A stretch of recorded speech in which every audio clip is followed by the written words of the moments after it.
काय होते, तर लेनिनने मालमत्तेचं खाजगी अधिकार जो होता तो अधिकार नष्ट केलेला होता. म्हणजे झारांनी आतापर्यंत जे सूट दिलेली होती, झारांकडे स्वतः झार, झरीना आणि त्यांची जी काही सरदार मंडळी असतील, त्यांचे अधिकार मंडळी असतील, त्यांच्याकडे संपत्तीचं जे केंद्रीकरण झालेलं होतं, ही गोष्ट लेनिनला देशाच्या विकासासाठी घातक वाटत. म्हणून त्यांनी काय केलेलं आहे, तर मार्क्सवादाच्या तत्वानुसार पहिल्यांदा मार्क्सवाद काय सांगतो, की कोणाकडेही संपत्तीचं केंद्रीकरण झालं नाही पाहिजे. सर्वांमध्ये समान पद्धतीने संपत्तीचे जे वाटप आहे ते वाटप झालं पाहिजे, असं मार्क्सवाद सांगतो. लेनिनने प्राथमिक प्रयत्न जो आहे तो प्रयत्न हा केला, की मालमत्तेचा खाजगी अधिकार जो आहे, खाजगी अधिकार नष्ट केला. त्यानंतर शेतजमीन व कारखाने यांचं राष्ट्रीयकरण जे आहे ते याचं राष्ट्रीयकरण करून घेतल्याचं आपल्याला दिसून येतं, की शेतजमीन असेल, त्यानंतर प्रामुख्याने कारखाने असतील जे भांडवलदारांच्या मालकीचे आहेत, झारांच्या मालकीचे आहेत किंवा त्यांचे अधिकारी जे असेल त्या अधिकाऱ्यांच्या मालकीचे आहेत. म्हणजे झारशाहीने जी भांडवलदारांकडे आपलं वर्चस्व दिलेलं होतं, त्या वर्चस्वाला त्यांनी नकार दिला आणि शेतजमीन व कारखाने याचं जे राष्ट्रीयकरण जे आहे ते राष्ट्रीयकरण केल्याचं आपल्याला दिसून येतं लेनिननी. प्रामुख्याने शेतजमीन व कारखाने हे जे आहेत हे सरकारच्या मालकीचे असावे, जेणेकरून त्याच्यामधून शोषित बाजू जी आहे ती शोषित बाजू निर्माण होणार नाही, असं लेनिनला वाटलं. हे त्याचे प्राथमिक प्रयोग आहेत. अजून त्याची न्यू इकॉनॉमिकल पॉलिसी आपली सुरू व्हायची आहे. याचे ज्यावेळेस दुष्परिणाम दिसायला लागले त्यावेळेस त्यांनी न्यू इकॉनॉमिकल पॉलिसी जी आहे ती नवीन आर्थिक धोरण जे आहे ते ठरवल्याचं आपल्याला दिसेल. तर शेतजमीन व कारखान्यांचं खाजगीकरण जे आहे ते खाजगीकरण त्यांनी करून घेतलं. सोबतच आपल्याला दिसेल की प्रामुख्याने जे बदल आहेत त्या बदलांमध्ये शेतकऱ्यांना जमिनी दिल्या, मात्र गरजेपुरते अन्नधान्य शेतकऱ्यांनी आपल्याकडे ठेवायचं आणि बाकीचं अन्नधान्य जे आहे ते कोणाकडे जमा करायचं, शेतकऱ्यांकडे, आपल्या सरकारकडे जमा करायचं. यामुळे काय झालेलं आहे, की शेतकऱ्यांमध्ये आपण इतकं शेतामध्ये कष्ट करतोय, आपण इतकं अन्नधान्य पिकवतो, मात्र आपल्या अन्नधान्याचा आपल्याला काहीही मोबदला जो आहे तो मोबदला मिळत नाही. फक्त आपल्या खाण्यापुरतं अन्नधान्य जे आहे ते सरकार आपल्याला देत आहेत आणि बाकीचं सरकार जमा करत आहे. म्हणजे ह्या राष्ट्रीयकरणाचा, शेतजमिनीच्या राष्ट्रीयकरणाचा हा एक बॅड इम्पॅक्ट झाला, की शेतकऱ्यांच्या मनामध्ये सरकारबद्दल अविश्वासाची भावना जी होती ती अविश्वासाची भावना निर्माण झाली. आपण एवढं राब राबायचं आणि आपण उत्पादित केलेला जो माल असेल, आपण उत्पादित केलेलं अन्नधान्य असेल, ते पूर्ण अन्नधान्य सरकारकडे जमा करायचं, ही गोष्ट जी आहे ही गोष्ट त्यांना पटण्यासारखी नव्हती. म्हणून त्यांनी त्या गोष्टीचा पुढे जाऊन विरोध केल्याचं आपल्याला दिसून येतं. नियंत्रित धान्य वाटप पद्धत जी आहे ती नियंत्रित धान्य वाटप पद्धत लेनिननी सुरू केलेली होती. म्हणजे यांच्याकडून, शेतकऱ्यांकडून ते सरकारकडे जमा करायचं अन्नधान्य आणि ज्यांना आवश्यक असेल त्यांना तेवढ्या प्रमाणामध्ये ते अन्नधान्य जे आहे ते अन्नधान्य वाटायचं. हा लेनिनच्या प्राथमिक प्रयत्नामधील एक भाग होता, हे आपल्याला दिसून येतं. त्यानंतर कष्टाच्या वर्गवारीतून धान्य वाटप, म्हणजे ज्यांनी जेवढे कष्ट केलेले असेल तेवढ्याच त्याचं मूल्यमापन करायचं आणि त्यानुसार त्यांना धान्य वाटप करायचं. हे तसे प्रयोग जे होते ते प्रयोग चांगले होते. जेवढं तुम्ही राबाल त्यानुसार तुम्हाला तुमचा मोबदला जो आहे तो मोबदला मिळेल. पण मानवी भावना जी असते ती मानवी भावना वेगळ्या पद्धतीची असते. मानवाला आपल्याला वाटतं की आपण जेवढे कष्ट केलेले आहेत तेवढं झालेलं उत्पादन जे आहे तेवढंही उत्पादन आपल्याला मिळावं. पण राष्ट्रीयकरणाच्या शेतजमिनीचं जर राष्ट्रीयकरण केलं तर तुम्हाला तसं होणार नाही. तुम्हाला जेवढं कष्ट केलेलं आहे तेवढाच फक्त मोबदला जो आहे तो मिळेल, मात्र तुम्हाला अतिरिक्त मोबदला जो आहे तो अतिरिक्त मोबदला मिळणार नाही. आणि साम्यवाद अतिरिक्त मोबदल्याच्या संदर्भामध्ये नकार जो आहे तो नकार देत असल्याचं आपल्याला दिसून येतं. साम्यवाद नेहमी जेवढं आवश्यक आहे तेवढंच, म्हणजे सर्वांना त्याचं समान वाटप जर झालं तर असंतोष जो आहे तो असंतोष राहणार नाही, त्याच्यावर साम्यवाद भर देतो. त्याचप्रमाणे लेनिनने सुद्धा ही कार्यवाही जी होती ती प्राथमिक कार्यवाही जी होती ती रशियामध्ये करून घेतल्याचं आपल्याला दिसून येतं. त्यानंतर शिक्षण व्यवस्था जी आहे ती सरकारच्या अधिपत्याखाली आणलेली होती. लेनिननी ही जी शिक्षण व्यवस्था होती ती शिक्षण व्यवस्था पूर्णपणे सरकारच्या अधिपत्याखाली आणल्याचं आपल्याला दिसून येतं. तर हा एक मोठा बदल जो होता तो बदल केला. कारण जर शिक्षण व्यवस्था सरकारच्या अधिपत्याखाली असेल तर आपल्याला आपलं जे धोरण आहे किंवा आपल्या जे साम्यवादाच्या अनुषंगित असलेली जी विचारसरणी आहे ती प्रसारित करण्यामध्ये आपल्याला मदत होईल. हा जो भाग होता लेनिनचा तो त्यांनी तिथे केला आणि शिक्षण व्यवस्था जी आहे ती सरकारच्या अधिपत्याखाली आणल्याचं आपल्याला दिसून येतं. तर आता या रशियन जनतेमध्ये असंतोष का निर्माण झालेला आहे? लेनिनच्या या धोरणामुळे रशियन जनतेमध्ये का असंतोष निर्माण झाला? आणि नंतर मग लेनिन आणि प्रति परस्पर विरोधी विचारसरणीचे लोक जे होते त्या लोकांमध्ये एक प्रकारचं यादवी युद्ध जे होतं ते यादवी युद्ध वाजल्याचं आपल्याला दिसून येतं. रशियामध्ये लेनिनचं हे जे धोरण होतं त्या धोरणाच्या विरुद्ध असंतोष जो होता तो असंतोष निर्माण झालेला दिसून येतो. म्हणजे लेनिनने जे संपत्तीचं राष्ट्रीयकरण केलेलं होतं किंवा खाजगी मालमत्ता नष्ट केलेली होती, शिक्षणाचं राष्ट्रीयकरण केलेलं होतं, शेतजमिनीचं वाटप केलेलं होतं, या सर्व गोष्टी ज्या आहेत या सर्व गोष्टीमुळे प्रामुख्याने रशियन जनतेमध्ये एक प्रकारचा असंतोष जो आहे तो असंतोष निर्माण होण्याची सुरुवात होती, ती सुरुवात झाल्याचं आपल्याला दिसून येतं. मग ही रशियन जनतेमधली जी काही असंतोषाची जी भावना आहे ती असंतोषाची भावना हळूहळू आपल्याला दिसेल की एक वेगळ्या स्वरूपाचं वेगळं स्वरूप जे आहे ते वेगळं स्वरूप धारण करण्यास सुरुवात झालेली होती. कारण रशियामध्ये हा असंतोष जो आहे तो असंतोष शेतकऱ्यांमध्ये प्रामुख्याने दिसू लागलेला होता. शेतकऱ्यांना जमिनी मिळाल्या परंतु अधिक धान्य पिकवण्याचा लाभ मिळाला नाही, त्यामुळे त्यांच्यामध्ये असंतोष निर्माण झाला. हा एक महत्वाचा मुद्दा आहे. शेतकऱ्यांना जमिनी मिळाल्या नाही तशातला भाग नाही. शेतकऱ्यांना जमिनी मिळाल्यात, मात्र शेतकऱ्यांना जमिनी मिळून सुद्धा त्याच्यावर ते कष्ट करून सुद्धा त्यांनी जे धान्य पिकवलं असेल ते धान्य त्यांना मुबलक प्रमाणामध्ये मिळालं नाही.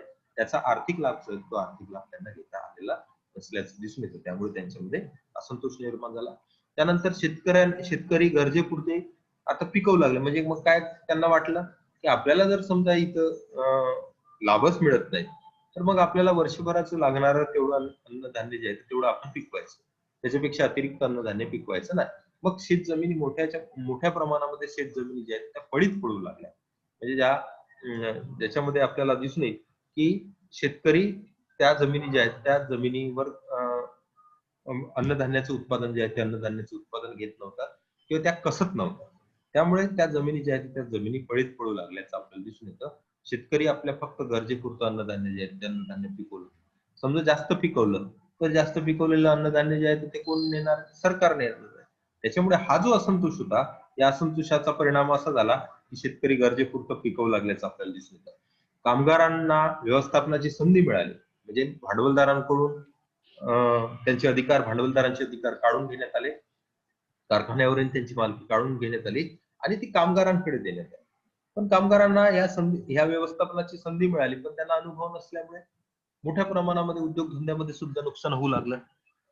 उद्योगधंदे जे आहेत ते उद्योगधंद्यामधलं जे उत्पादन ज्या गतीने व्हायला पाहिजे त्या गतीने त्यांना ते उत्पादन होण्यास सुरुवात झाली नाही. आणि एकंदरीत आपल्याला दिसून येतं की मूळतः कामगारांना काम करण्याचा, कष्ट करण्याचा अनुभव, कामगारांना व्यवस्थापनाचा अनुभव नव्हता. भांडवलदार जे होते ते कामगारांकडून कशा पद्धतीने काम करून घ्यायचं, अतिरिक्त उत्पादन कसं करायचं आणि अतिरिक्त नफा कसा कमवायचा याच्या बाबतीमध्ये पारंगत होते.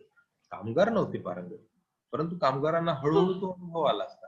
मात्र हा अनुभव नसल्यामुळे उत्पादन व्यवस्थेमध्ये मोठ्या प्रमाणामध्ये नुकसान होण्याची सुरुवात होती, ती सुरुवात झाल्याचं आपल्याला दिसून येतं. त्यानंतर या सर्व गोष्टीचा परिणाम काय झालेला आहे?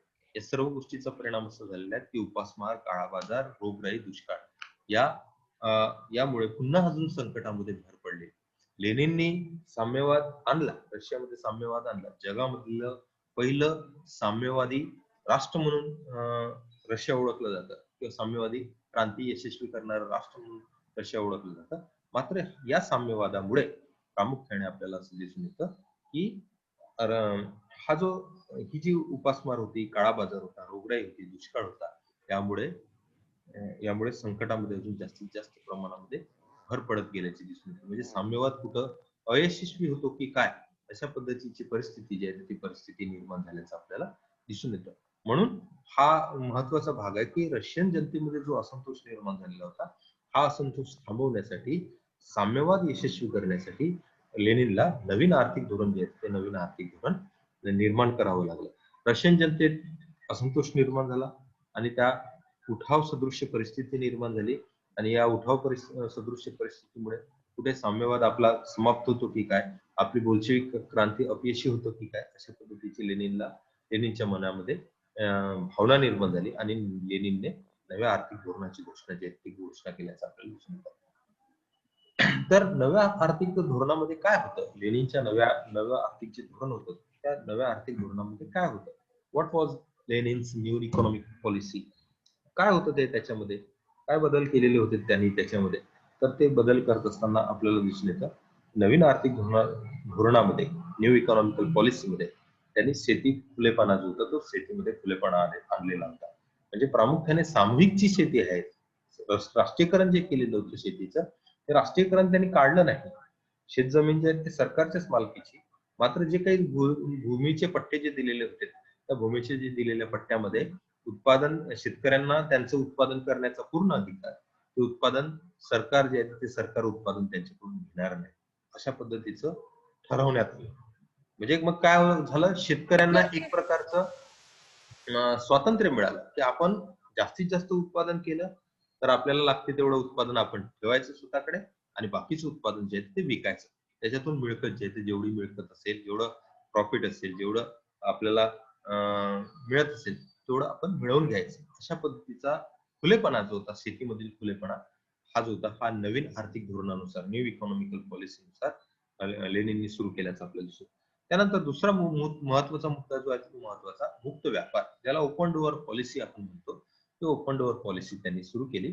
त्या मुक्त व्यापाराच्या माध्यमातून व्यापार पद्धतीमध्ये एक अशा पद्धतीचं परिवर्तन झालं की जेणेकरून इतर देशांना सुद्धा रशियामध्ये व्यापार करण्याची मुभा जी आहे ती मुभा मिळाली.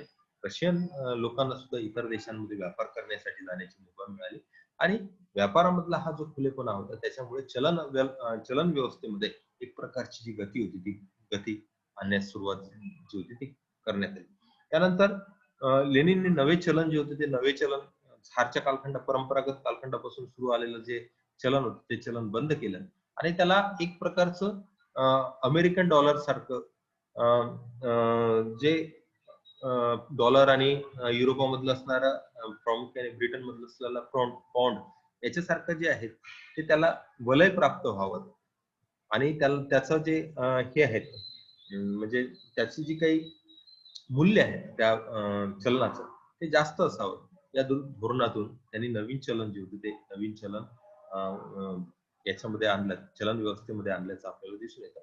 शेतीमधला खुलेपणा, मुक्त व्यापार धोरण आणि नवे चलन याच्यामुळे एक प्रकारची गती जी होती ती अर्थव्यवस्थेला मिळाली आणि अर्थव्यवस्था जी आहे ती हळूहळू सुरळीत होण्यास सुरुवात जी होती ती सुरुवात झाल्याचं आपल्याला दिसून येतं. म्हणूनच आपल्याला दिसून येईल की अल्पावधीमध्ये 1917 मध्ये रशियामध्ये साम्यवादी क्रांती झाली आणि 1917 मध्ये रशियामधली ही जी साम्यवादी क्रांती आहे त्या रशियामधल्या साम्यवादी क्रांतीने लवकरच 1900 जवळपास 1954 पर्यंत इतकं डेव्हलपमेंट करून घेतलेलं होतं की रशिया जो आहे तो रशिया हा चीनला सुद्धा म्हणजे चीनला नाही सॉरी अमेरिकेला सुद्धा त्याच्या अर्थव्यवस्थेमध्ये मागं पाडेल एवढं त्यांनी स्वतःची अर्थव्यवस्था जी होती ती अर्थव्यवस्था समृद्ध केलेली होती. त्याच्या मागचं महत्वाचं कारण जे होतं ते महत्वाचं कारण म्हणजे लेनिननी आलेला जो काही अनुभव होता, त्याला आलेला जो अनुभव होता झारशाहीच्या कालखंडामध्ये असलेली अर्थव्यवस्था, त्यानंतर त्यांनी स्वतः साम्यवादी व्यवस्था हातात घेतल्यानंतर एकंदरीत जे प्रयोग सुरू केलेले होते त्यावेळेसची अर्थव्यवस्था आणि त्यांनी नंतर त्याच्यामध्ये परिवर्तन केलं त्यानंतरची अर्थव्यवस्था, याच्यामध्ये त्याला बरंच मोठा डिफरन्स जो आहे तो दिसू लागला. अर्थव्यवस्थेची जी गती जी आहे ती अर्थव्यवस्थेची गती वाढल्याचं आपल्याला त्याला दिसू लागलं. 1919 मध्ये ज्यावेळेस तो याच्यामध्ये आला म्हणजे त्यांनी जो प्रयोग सुरू केलेले होते नवीन अर्थव्यवस्थेच्या संदर्भामध्ये त्यावेळेस उत्पादन जे होतं ते उत्पादन 5 पटानं वाढलेलं होतं. शेतीमधलं उत्पादन जे होतं ते 5 पटांनी वाढल्याचं आपल्याला दिसून येतं आणि त्यामुळे त्यांनी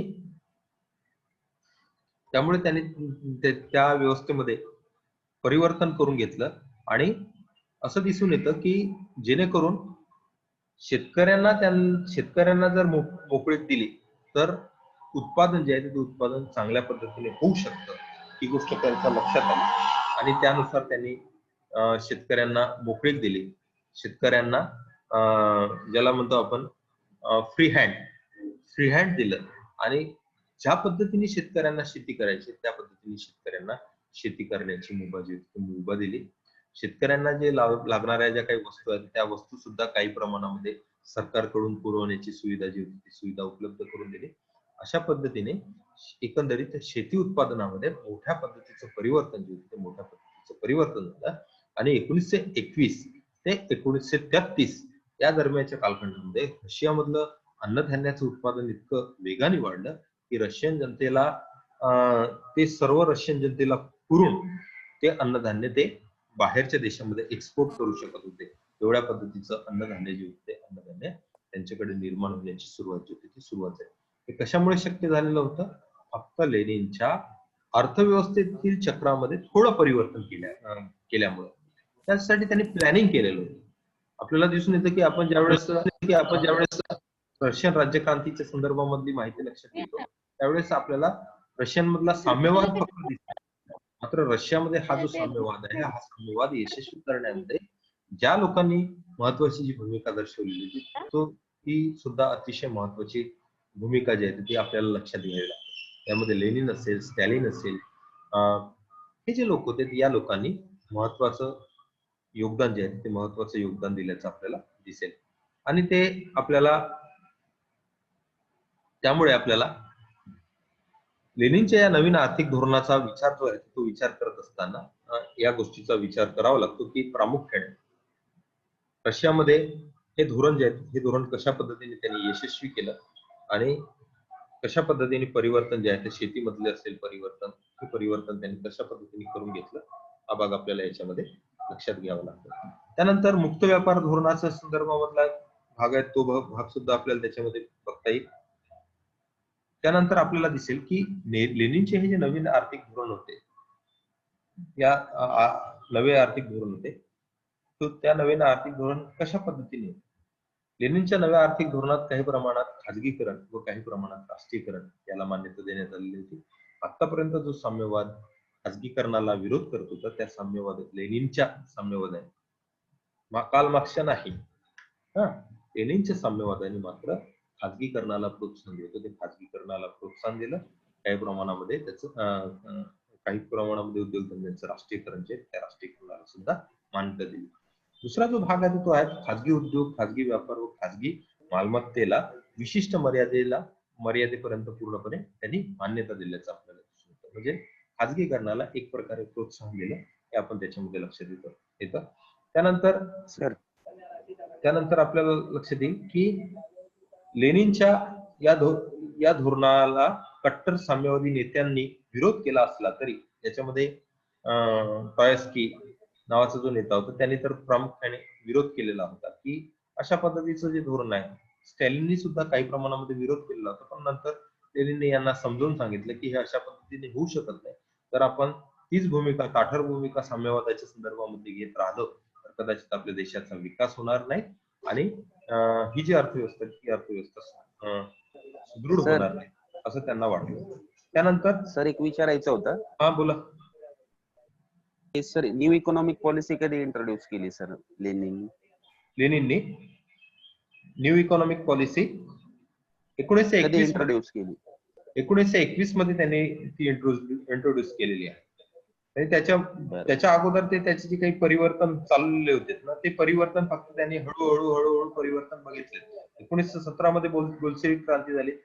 बोल्शेविक क्रांतीनंतर ज्या पद्धतीने त्यांनी सुरू केलं एकाच वर्षामध्ये त्याच बोल्शेविक क्रांती झाल्या त्याच वर्षामध्ये 1917 ते 1918 हे जे करंट इयर होतं त्या करंट इयर मध्येच त्याला मोठ्या प्रमाणामध्ये परिणाम जे होते ते दुष्परिणाम दिसू लागलेले होते. कारण जनतेमधला असंतोष इतका वाढलेला होता की त्याचं कारण असं होतं की एक म्हटलं तर लेनिननी म्हणजे या साम्यवादी नेत्यांनी आकस्मिकपणे पहिल्या जागतिक महायुद्धामधून माघार घेतलेली असल्यामुळे दोस्त राष्ट्र हे त्यांच्या विरोधामध्ये होते. त्यानंतर लेनिनच्या विरोधामध्ये असणारे तिथले जे प्रॉपर लोक होते म्हणजे झारशाहीचं समर्थन करणारे जे लोक होते ते लेनिनच्या विरोधामध्ये होते. अशा लोकांमध्ये एक प्रकारची भावना निर्माण केली की हा साम्यवाद जो आहे तो हा यशस्वी होऊ शकत नाही कारण याच्यामध्ये काही ड्रॉबॅक्स आहेत.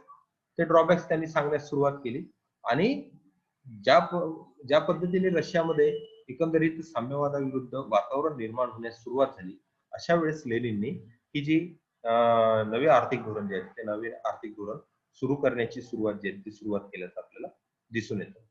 अजून काही प्रश्न बेटा? तुला काही प्रश्न आहे का? शंका असेल तर विचारायचं, लगेच विचारायचं, काही प्रॉब्लेम नाही. मी मागं टाकलेलं होतं जे पीडीएफ ते वाचलं काय तुम्ही? तो एकच पोरगा प्रश्न विचारतो. कोण आहे प्रश्न विचारणारा? हॅलो, चालेल. तर याच्यानंतर दुसरा जो त्याच्यातला चौथा मुद्दा जो आहे तो दळणवळण व परराष्ट्र व्यापार यावर पूर्णपणे नियंत्रण जे आहे ते सरकारनं प्रस्थापित केलेलं होतं. कारण हे जे दोनही गोष्टी आहेत त्या दोनही गोष्टी सरकारच्या मालमत्तेमध्ये असणे अत्यंत त्याला आवश्यक वाटलं आणि त्यानुसार त्यांनी त्याच्यामध्ये परिवर्तन केलं. त्या धोरणाचे परिणाम काय झालेले आहेत ते धोरणाचे परिणाम आपल्याला दिसून येतात. या धोरणामुळे कृषी व औद्योगिक उत्पादन यामध्ये प्रचंड प्रमाणामध्ये वाढ झाल्याचं आपल्याला दिसून येतं. त्यानंतर दुसरा मुद्दा जो आहे तो पूर्वीपेक्षा अधिक जमीन ज्या आहेत त्या अधिक जमिनी लागवडीखाली येण्याची सुरुवात झालेली होती. कारण लोकांनी काय केलेलं होतं की त्यांना लागेल तेवढी अन्नधान्य लागेल तेवढाच भूपट्टा जो असेल, जमिनीचा भूपट्टा असेल त्याच्यातून अन्नधान्याचं उत्पादन करायचं आणि बाकीचं जे आहे तो जमिनीचा भाग जो आहे तो जमिनीचा भाग पडीत ठेवायचा किंवा लागवडीखाली आणायचा नाही. त्यामुळे आता काय झालेलं होतं की लेनिनच्या या नवीन मुक्त शेतीमधील मुक्त धोरणामुळे पूर्वीपेक्षा अधिक जमीन जी आहे त्या लागवडीखाली येण्याची सुरुवात झालेली होती. त्यानंतर तिसरा मुद्दा जो आहे तो आहे तो औद्योगिक क्षेत्रात थोड्या प्रमाणात खाजगी उद्योगांना परवानगी जी होती ती देण्यात आली आणि उद्योगांना मालाची खरेदी विक्री खुल्या बाजारात करण्याची मुभा जी आहे ती मुभा सुद्धा त्यांना देण्यात आलेली होती. म्हणजे जेणेकरून मोठ्या प्रमाणामध्ये उत्पादन वाढेल हा जो भाग होता हा भाग लेनिननी लक्षात घेतला. म्हणजे कशाही पद्धतीने रशियामधली जी काही विस्कळीत झालेली जी अर्थव्यवस्था आहे ती विस्कळीत झालेली अर्थव्यवस्था पूर्णपणे सुरळीत करणे हा त्या मागचा जो उद्देश होता तो उद्देश लेनिनचा होता आणि तो त्यांनी यशस्वी केला सुद्धा ते आपल्याला दिसून येते. तर अशा पद्धतीने लेनिनची जी साम्यवादी क्रांती जी आहे ती साम्यवादी क्रांती आणि लेनिनच्या या साम्यवादी क्रांतीमधून झालेला रशियामधला विकास जो आहे तो विकास आपल्याला त्याच्यामध्ये लक्षात येतो. त्यानंतर पक्षाचे स्थान काय होते? बोल्शेविक पक्ष जो होता त्या पक्षाचं स्थान काय होतं याच्या संदर्भामध्ये हे एक सविस्तर वर्णन जे आहे ते सविस्तर वर्णन आहे तुम्ही ते वाचू शकता. ठीक आहे, कोणाला काही प्रश्न असतील तर विचारा बेटा, 1 मिनिट राहिलेला आहे.